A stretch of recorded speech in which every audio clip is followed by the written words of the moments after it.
I don't know the areas here, but I'll tell you about the areas in Birmingham, Sparkbrook, Sparkhill. Everybody wants to become a gangster. Every single youngster wants to be a gangster. Because they see these bloodsuckers who are driving their £50,000 cars, who haven't worked a day in their life, who have sucked the blood of other innocent people by pushing drugs. And they see these people and they say, yeah, that's what I want to be. You know, bad man walk, bad man talk, carry a peace. What kind of people are these really? What kind of people do you imitate? People who will break up families because they're number one. They will push drugs.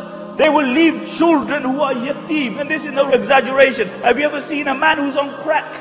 His son's a yatim because he has no impact in the life of his child.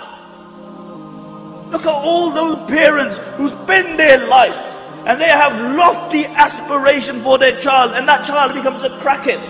Why? Because some punk out there wants to push drugs so he can have his big car. And these are the role models that our children have. These are not men by Allah. Men by Allah is what the Prophet ﷺ defined as a man. He was speaking to the Sahaba and he asked them, who is the strongest? And the Sahaba said, it's him who can overpower him. It's him who can overpower him. The Prophet ﷺ said, it's not them.